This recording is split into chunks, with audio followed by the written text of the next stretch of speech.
Okay, thank you, Jetty. And a disclaimer. Okay, these are my views and the way I'm kind of consider this subject, and a consumer warning.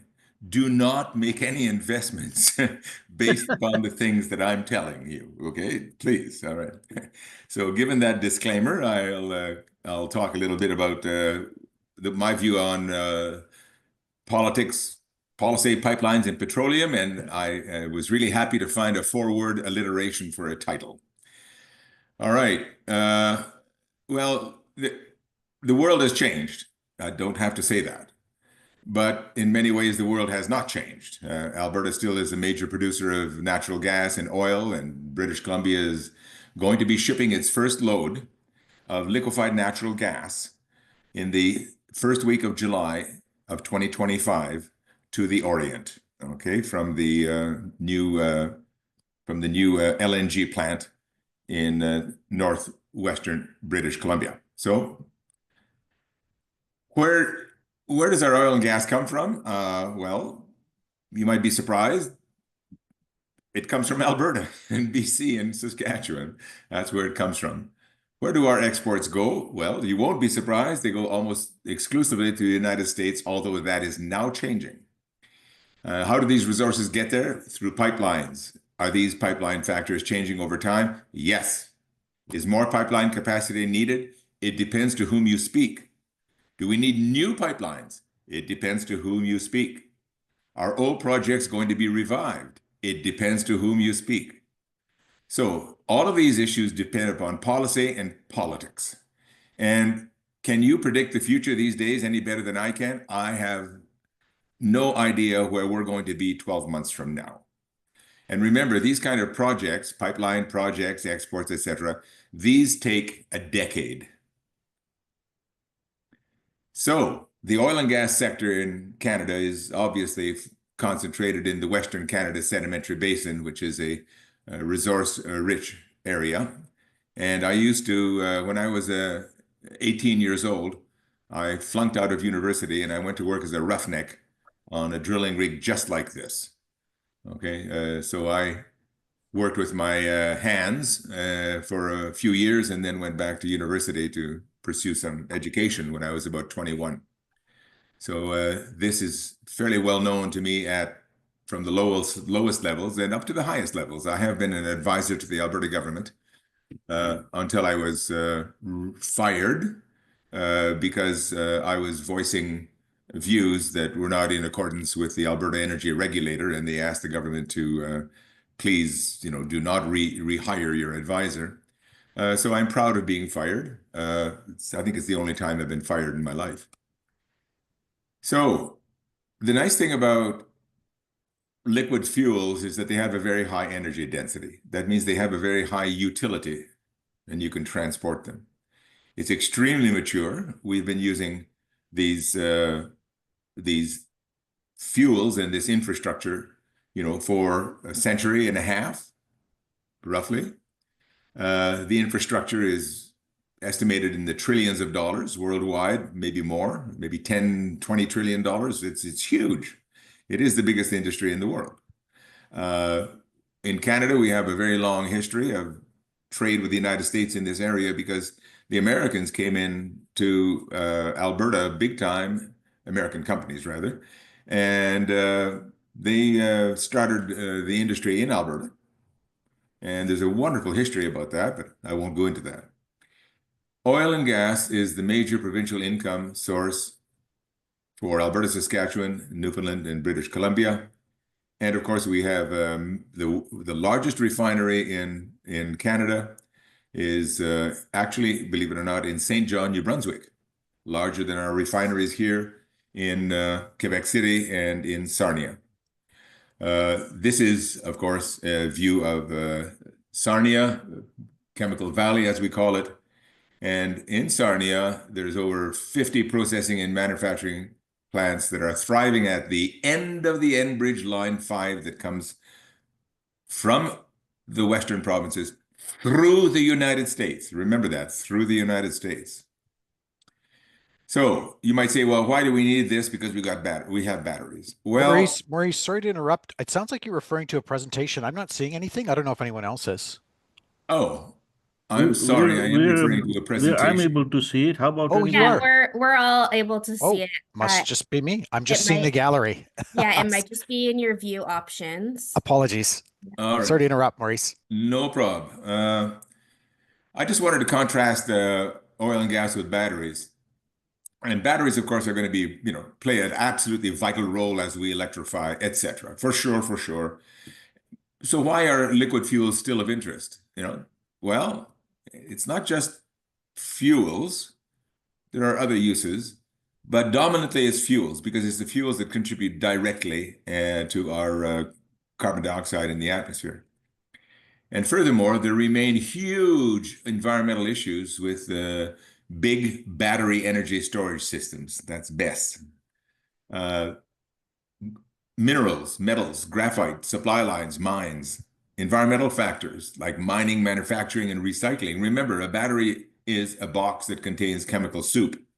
And to refine it and make it, you have chemical processes and recycling it, even more so, etc. With batteries, there are freezing risks. Lifespans are relatively short, huge weights, mobility, etc. And there's also issues with security. For example, if you have a big battery farm, in some unknown country and, your neighbor decides to aggress you a little bit, well, the first thing that your neighbor will probably do is send a bunch of drones to knock off your battery farms, right? Now, the cost per kilowatt hour is high still, but the technology is advancing. And in engineering, we use this diagram to help us understand energy. On the vertical axis, it's volumetric energy, megajoules per liter. On the horizontal axis, it's mass energy density in megajoules per kilogram. And that's where diesel and gasoline sit, right nicely there in the middle. So we have a very high amount of energy per liter and per kilogram. So you can see natural gas at the bottom. Natural gas at atmospheric pressure, even at 25 megapascals pressure, has less than 1/3 the energy density by volume. That means we have to have 3 times the volume to achieve the same amount of energy output. Even liquefied natural gas is only about 75% of the energy density of gasoline and only about 70% of the energy density of diesel fuel. Well, what about ethanol? Well, now you're starting to see the reasons why ethanol is not a very good fuel. It has only about 70% of the energy density by volume and about 80% of the energy density by mass, or maybe the other way around, but you see my point. Methanol, even worse, and ammonia, even worse. So in order to get the same amount of energy as diesel fuel, you have to store 3.5 times the volume times 3, so it's 10 times the volume of diesel fuel. That's why our fossil fuels are so great. But you might say, well, look, what about batteries? Well, on a per kilogram and per volume basis, batteries, pumped hydro, compressed air energy storage, hydrogen storage, all of these are much, much worse. And that's why it's hard to make them into good mobile transportation type fuels. Although we are trying to move towards hydrogen aircraft and battery trucks and battery operated vehicles. And I noted yesterday in the Globe and Mail a nice article about electrical tugboats made in Turkey. Canadian company has the design and ordered them. They're very expensive, but hey, electrical tugboats. Wow. And everybody talks about hydrogen, and here's the problem. Hydrogen is way, way too light. So that even liquid hydrogen at 27 degrees Kelvin still has only about 26% of the volumetric energy density of diesel fuel. But the nice thing about hydrogen, it has a much, much higher energy density per kilogram. You could, in a hydrogen car, all you need to do is to have about, if I'm not mistaken, about 5 or 6 kilograms of hydrogen. If you have a fuel cell, you can drive many, many kilometers. equivalent to a gasoline car. So here are some comments. Let's just go through them. Mr. Wilkinson, our Minister of Natural Resources, says that Ottawa and the provinces should discuss the possibility of an oil pipeline to Eastern Canada to improve energy security and diversify trade. We've been there before. Canada East project was shut down many years ago.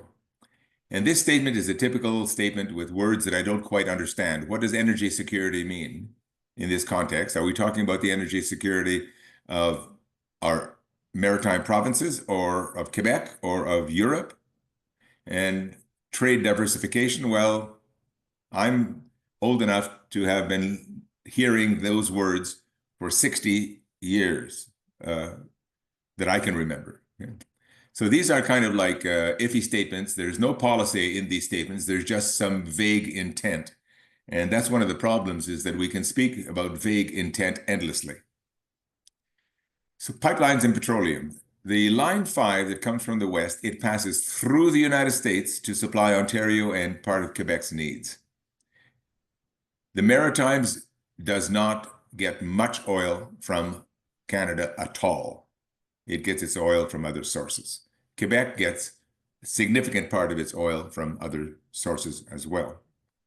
So there is no Canadian-only crude pipeline from Western Canada to Central and Eastern Canada. The only pipeline passes through the United States. So if we start saying, well, look, we're going to shut off our oil in retaliation, well, the governor of Michigan could very well say, oh, we have environmental concerns, we're shutting off the pipeline to Ontario. So tit for tat is a dangerous game. Irving Oil, the largest refinery in Canada, wanted Canadian oil to be shipped through Quebec and through the Maritimes to St. John many years ago, 12 years ago, but it didn't happen. And here is a view of the Irving Oil refinery in St. John, New Brunswick. The biggest refinery in Canada, and it ships products all along the eastern seaboard of the United States. Here are just some parameters. Its carbon dioxide emissions are about 3 million tons a year. And it does want Canadian crude, and 80% of its sales are to the United States, and 90% of its crude is foreign. A little bit of Western Canada crude gets through. So the Eastern Energy East Pipeline, Canada East Pipeline, that's the right-of-way. The blue was conversion of the use of the Trans-Canada right-of-way, which has a gas pipeline on it, and partly conversion of that gas pipeline to an oil pipeline, and then new lines built from just southwest of Montreal to St. John. On the right-hand side, you can see that new route section, all right?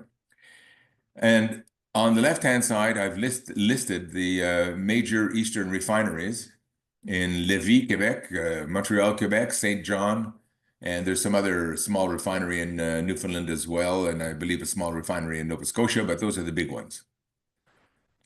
Part of the deal for Energy East was to supply the port of Canaport, which is at St. John, very large marine port, with large amounts of oil from Western Canada for transshipment across the Atlantic to other clients. That was part of the plan.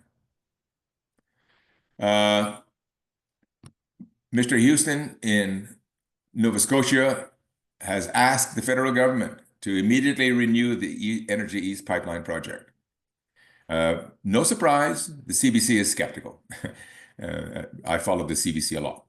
And by the way, I had a French interview in just an hour ago with Radio-Canada des Maritimes, and they asked me to comment on the hydraulic fracturing issue, and Nova Scotia and New Brunswick are talking about reversing the ban on hydraulic fracturing in order to be able to develop their own natural gas prices, because currently in the Maritimes, their natural gas prices are 4, 5, 6 times the natural gas prices in Alberta.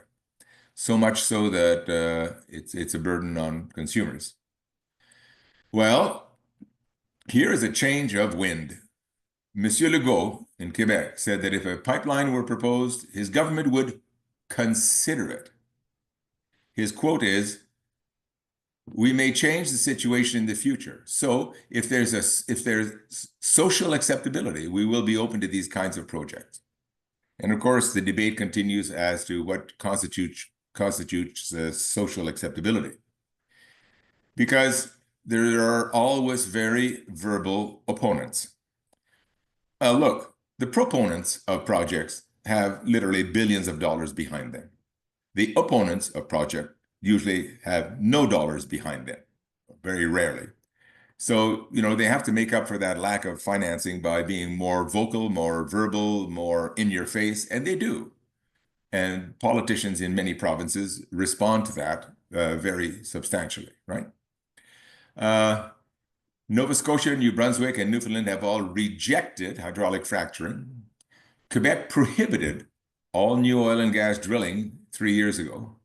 And all of this was in response to strong anti-oil and gas industry and hydraulic fracturing activism. All the same, Quebec imports most of its oil from elsewhere, and that oil comes up the St. Lawrence River. New Brunswick, Prince Edward Island, and Nova Scotia, they import gas from Ohio and Pennsylvania from the United States and pay many times the price that Albertans do. So let's move on.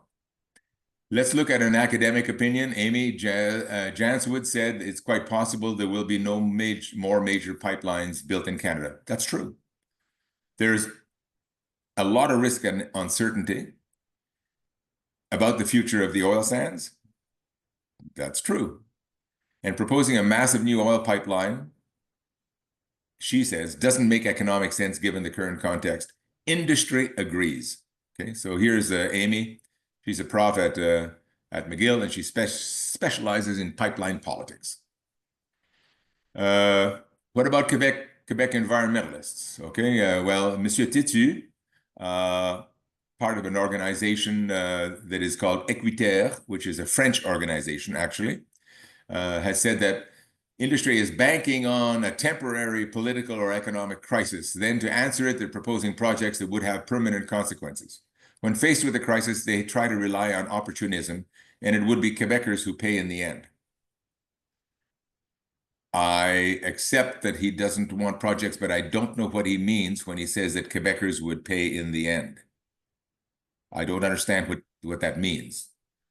There are arguments pro and con on this issue. Going back on the other end of the scale, TC Energy, that used to be TransCanada Energy, the CEO has said, we're not interested in pipelines, but we are very bullish on LNG. And I gave you a link there on the screen to the Financial Post article from which I took that. They say that we don't need new oil pipelines. And they also, at the same time, quietly criticize Canadian policies in provinces, municipal and federal, saying that there are so many delays, permitting challenges, injunctions, negotiations, blockages, and even sabotage in the field, as happened on the gas pipeline in BC a few years ago. Demonstrations, work interruptions, uncooperative governments, changing the rules all the time, etc., that it's not worthwhile even trying. But they really want a second pipeline right away for Kitimat natural gas, so they can increase the capacity of Canada LNG and also supply the Cedar Energy one and maybe some others that might be built in that region. So those are pipelines as well, but they're natural gas pipelines. Another industry view from the Enbridge CEO just a few days ago, for us to be willing to seriously consider reinvesting in a project like that, whether it's east to west or just west, we need to see real changes on numerous fronts. So industry is not interested in pipelines, not on the current and previous 10 years of history. Right. So it's difficult to know where self-interest and ideology end, who is knowledgeable and credible, and who's a rational actor to give guidance. I try to be neutral on these matters, but just because I know a lot about the oil and gas industry, people assume that I'm absolutely in favor of all oil and gas development. That is a logical leap, which I protest strongly against. I would like to think that my comments are factually founded. And frankly, at the end of the day, the decision as to what you're going to do in a province with your resources is up to the citizens and the government. It's really not up to me. I try to inform them.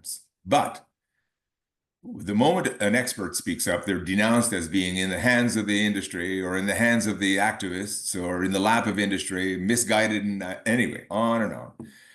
Well, what can we do? I'd suggest that one thing you might do is just to read this essay by Naomi Oreskes and Eric Conway. I've worked with Naomi Oreskes a little bit, and she's a geologist and a very smart person. And she says, look, listen to the experts.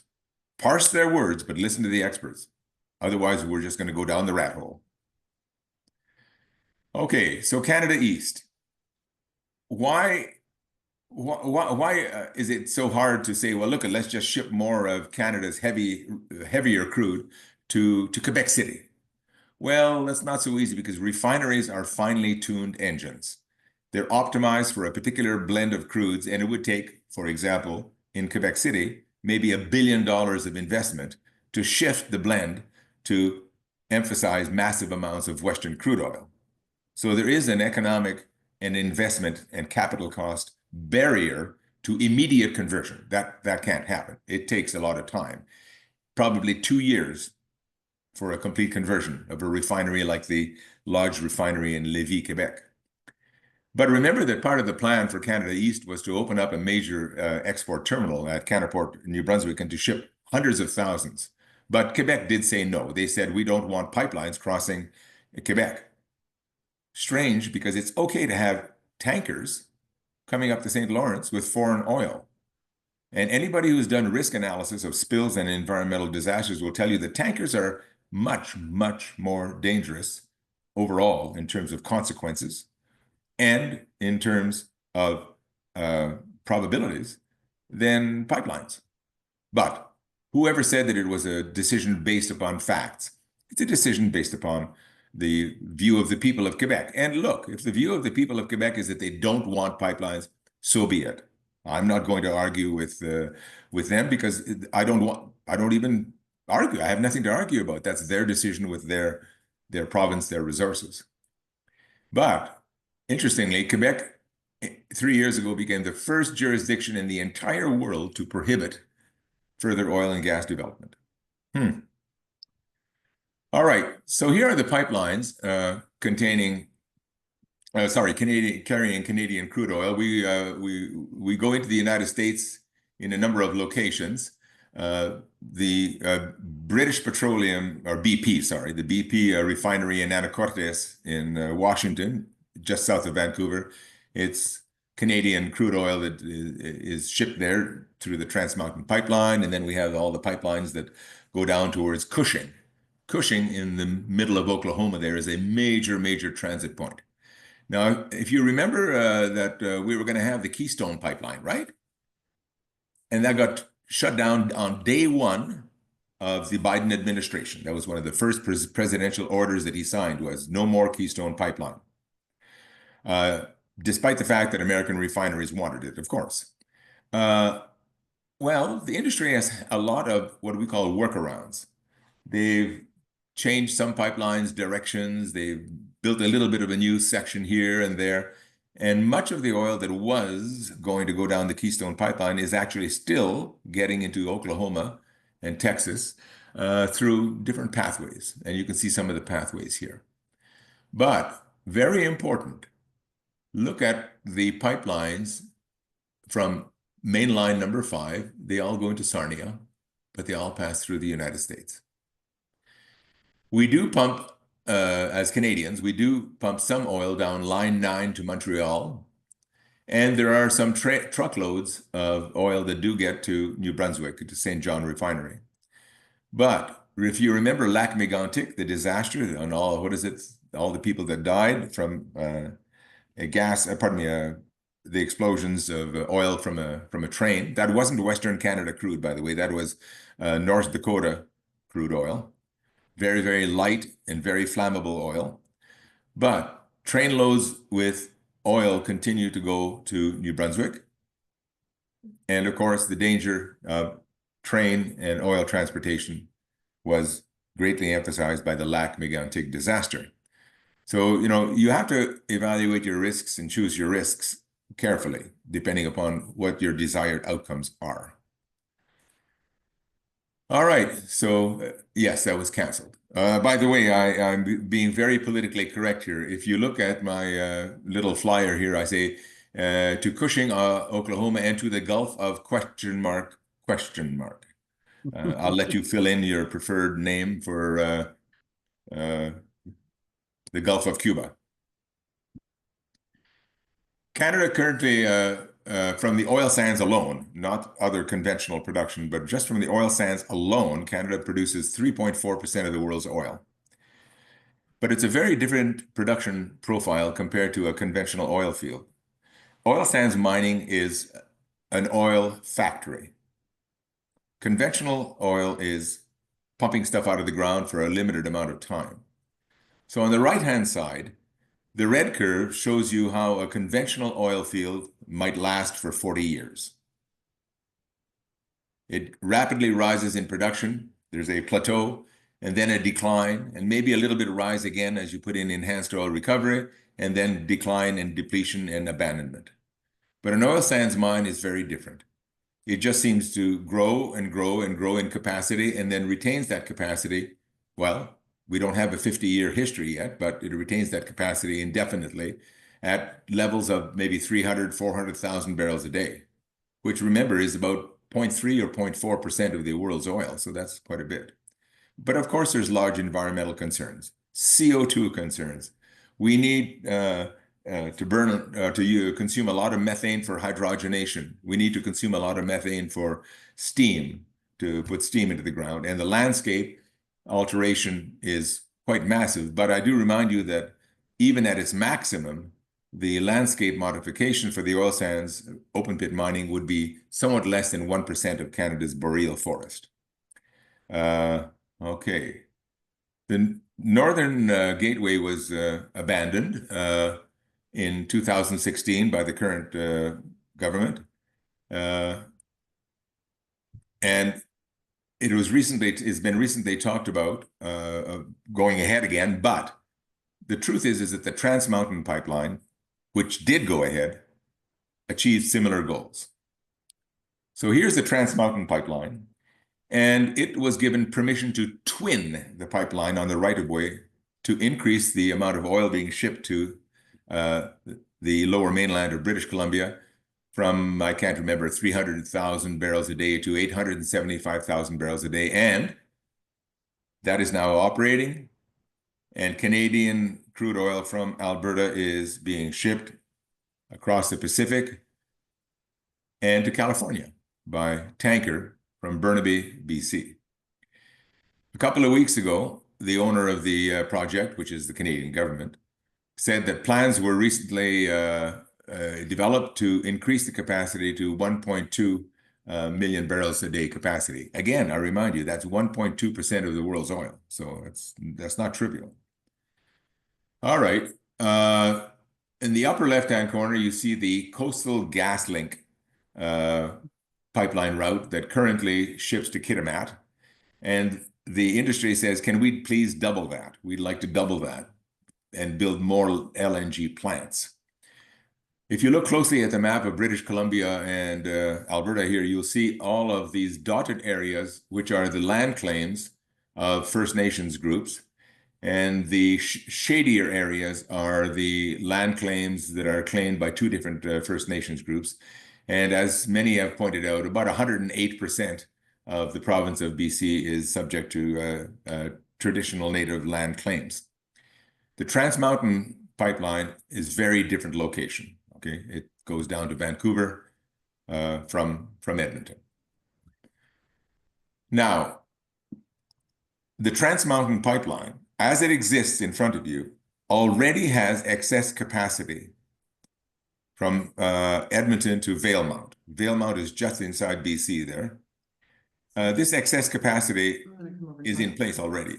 So if you want to expand the Trans Mountain Pipeline even further, you could put another pipeline on the same right-of-way from Valemount, BC down to Vancouver. And it's being talked, oh, sorry, Valemount to Kitimat. I'm sorry. It's being talked about. And this is the approximate line that it would follow, the blue dashed line. Okay. And that would, again, give a few more, a couple of 300,000 barrels a day of oil brought to the tidewater. It will be opposed.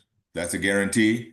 The Wet'suwet'en chiefs have already said that they oppose any new gas pipeline and any new oil pipeline. And I asked the question as to whether oil tankers will ever be allowed to transit the 150-kilometer long Douglas Channel. And here's what it looks like. That Kitimat is way up at the top there, and that kind of colored line, those are the potential tanker routes out to the open ocean to ship it to the Pacific.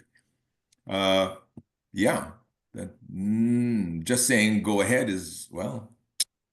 So natural gas, what about natural gas? Let's look at a bit of history. It's kind of instructive. The Trans-Canada Pipeline is an all-Canadian natural gas pipeline that crosses north of Lake Superior. It's all in Canada. And it was built to bring methane to Ontario and Quebec, but not the Maritimes. And it was built in, believe it or not, 2 years, 2.5 years.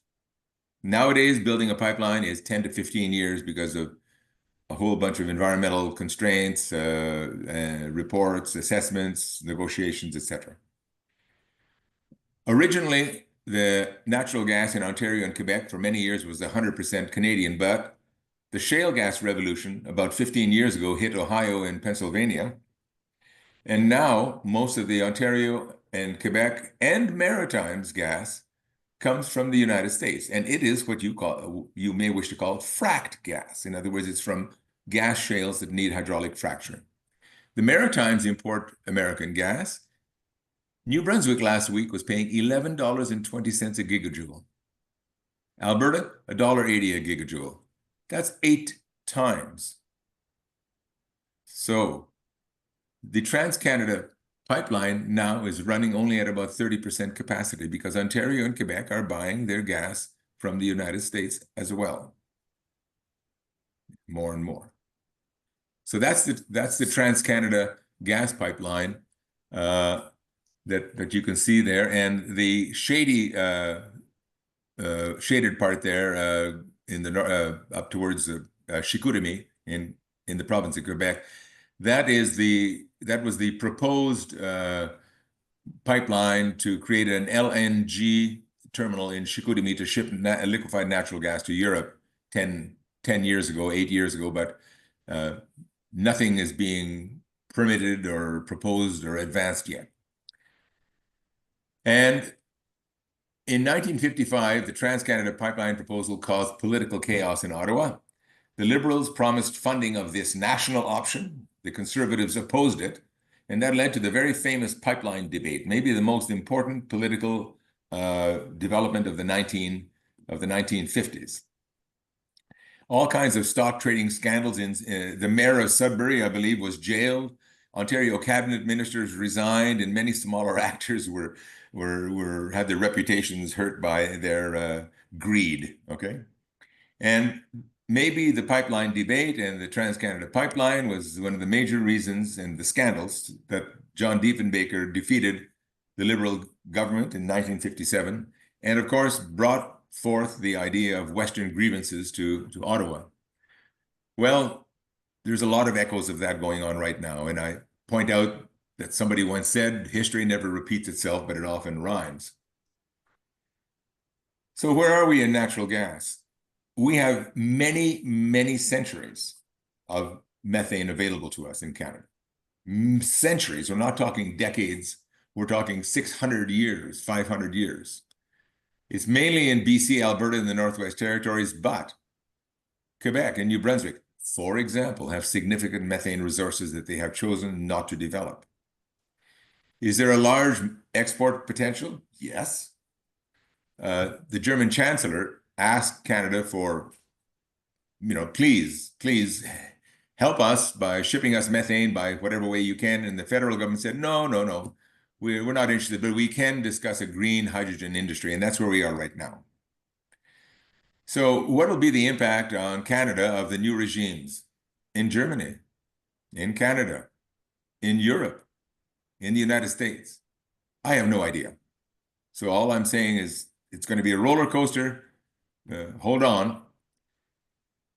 Angus Reid, which is a polling company, they did a polling here in February, early February, and they found that 4 in 5 Canadians in all parts of the country support building more pipelines to bypass U.S. tariffs.